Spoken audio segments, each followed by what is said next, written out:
There's this thing of Mary Party versus MK Party or MK Party versus Mary Party. The question that I want to ask you is, first of all, why is MK Party not acting swiftly on this matter? Why is MK Party so quiet about this? Two, MK Party delegated Busisiwe Mkhwebane Mpumalanga. Now, Busisiwe Mkhwebane meets with this woman, or she was at some point embarrassed by this woman. What has happened since then?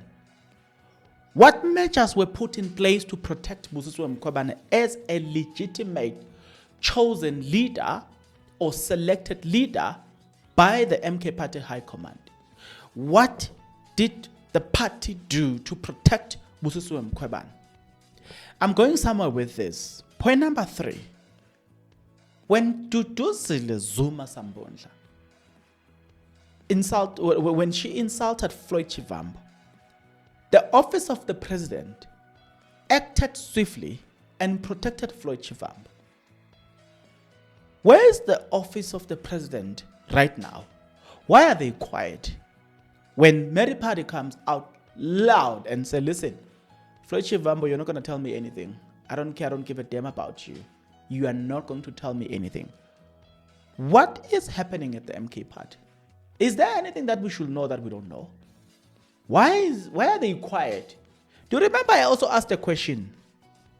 We have never heard about the disciplinary hearing of Duduzile Zuma. We have heard about all the other members, but not of Duduzile Zuma Sambundla. I don't remember hearing that Duduzile Zuma Sambundla faced disciplinary hearing after insulting Floyd Chivambo publicly. But we have heard about disciplinary outcome of other members. What about this one? What's going on here? Well, you want to ask what necessitated this conversation. I've got 3 videos that I want to insert. 2 from Mary Party, 1 from Floyd Chivambo, where Floyd Chivambo explains that there are people here who really loves position. Shaimuti, these people, they're not here for anything except positions. They love positions. Mary Party, on the other hand, once said something. Oh, she said something recently, not once. Hey, madam, why am I speaking of it as a past? As it like it? Okay, it's still a past. It is a past. But what I'm trying to say is, why am I speaking of it as if it happens in 2010? No. It happens recently, where she took a phone and recorded herself, because you can see that she's recording herself, and reiterates that she does not want Floyd Chivambo and the other people. She said that in this video here. We want to update you about the current confusion about me, Busisiwe Mkhwebane story. We want to make everybody comfortable to say, you mustn't worry, there is no Busisiwe Mkhwebane in the province. He's just an ordinary member of Mkhonto Isizwe. I don't know whether he has joined Le Jobek or joined Mpumalanga. But where she has joined, she's just extending the flag so that we can be known. But she's not a convener of the province. So, comrades, it has been ongoing. Number 1, there is this few handful members that are claiming that Mpumalanga is saying Floyd, hands off Floyd. We want to put it very clear that Floyd must go. We don't care where he's going to, whether he's going back to the EFF, whether he's going home. It's none of our business. So we are just saying the Floyd must go. And I don't know how they've dragged me into that information or test team that they are doing with the VNs. To think that if they are campaigning using my name, they will get it right. They are not going to get it right. In Mpumalanga City, Floyd, 95% of members of Mkhonto is on the ground. But Floyd must go. And Floyd must go because he has created this whole chaos that we are in now. To the extent that he's the person that has been having benefits of talking about Mary Party dead. And I'm talking about him namhlanje ukuthi baba siyabonga hamba corner. And there's this thing that is a list that has been compiled. General Taff is removed at the legislature. We want to remind the Mpumalanga province that General Taff is not going anywhere.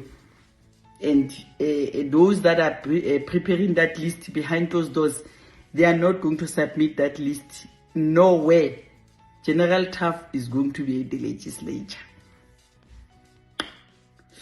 And then, okay, having listened to this, you can't help but come to a conclusion that, okay, this is going to be a tough war for Busisiwe Mkhwebane.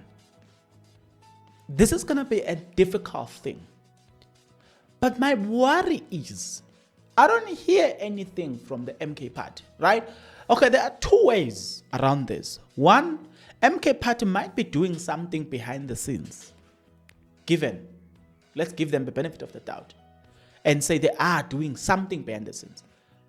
But, point number two, remember that this is happening in a public platform, in a public gallery. Therefore, you need to do something to protect the image and the credibility of the political party before the individuals.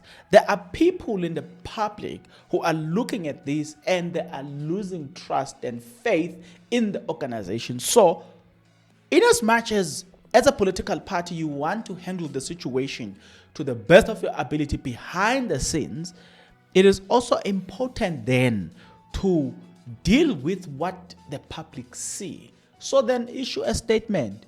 Tell them what you are doing. Tell them or say something about this, but you can't just keep quiet. If you are me and I'm being attacked, it makes sense. It's me. I'm not a celebrity. I know that. So if you attack me, yeah, it makes sense. I wouldn't even issue a statement. But MK Party is a brand. MK Party is an institution. Why don't you do something about it? That's where I have a problem in the MK Party now. Because I know, let me say, I think they are dealing with this behind the scenes. They are doing something about it behind the scenes. That I'm quite certain about it. But what about in public? What about the people who are watching these things, this game unfolding in public? Are they not losing confidence? Are they not looking at MK Party and creating some probably doubt, or doubt creeping in? Don't you think that this creates the impression that the MK Party are unable to deal with complex matters? What message does it send to people who are following, who are following this from a distance, but who might want to associate with MK Party? What message does it send? Now, speaking about the message that it sends, I would like us to also consider Ofloy Chivambo, who was speaking about the fact that there are people in this organization who love positions. They love positions. It's not what I said. It is what Ofloy Chivambo has got to say about the people that loves positions, right? They cannot exist except they be positions. Floyd Chivambo once said that here. The divisions that are perceived are not divisions of ground forces, are not divisions of members, are not divisions of supporters of Umkhonto weSizwe. It's Palace divisions. It's divisions of those who want to talk about positions on top there. Yesterday we were in Wamhlanga in Tembisile and listened to ground forces of Umkhonto weSizwe as to what are the issues that affect this province. What are the issues that affect your ward? What are the urgent things that we must attend to? The ground forces spoke about the challenges of the community. Of the 21 people who spoke there, not one spoke about whether I want to belong to this faction or that other faction. They spoke about the concerns of the people on the ground. And I can tell you now, you can convene a meeting of the community of ground forces of Mkondo Wesizwe in all the municipalities in Tabacheu, in Bushbuck Ridge, in Bombela, in Komaz, in Emakazeni, in Gangala, in Emalahleni, in Victor. You can convene the meetings in Steve Tshwete municipality. You can convene all the meetings here in all the sub-regions of Hertzbande and Dipaleseng in Likwa and Msuka Likwa. You can convene meetings in Chief Albert Lutulu municipality and say to our people, what are the things that we are looking for? They will tell you that we want our land back. We want access to better education. We want our roads to be fixed. We want jobs for the youth. They won't say we are looking for Advocate Mkwebano or Mary Phadi. You will never find that on the ground. There will never be such on the ground. On the ground, people know what are the issues that they are looking for. And what must unite. Okay, so I want you to tell me in the comment section below, what do you make of this? What do you say? What do you think? What are your thoughts about the fact that we've got this situation at hand? It is unfolding in front of everybody. The fact that Mary Phadi is growing bold, it says something. Like, you cannot be this bold. I've also seen pictures of her. Say, look, people are saying that she's also from the ANC, by the way, was expelled from the ANC. But the moves, her moves, you cannot be this bold, guys. You cannot be this bold. What does it tell you? Maybe the last question. How will you solve this problem if you were given a task to go and resolve this problem? If it was you, how will you solve this problem? I'm interested to hear that in the comment section below. See you guys on the next episode. But until then, please take care.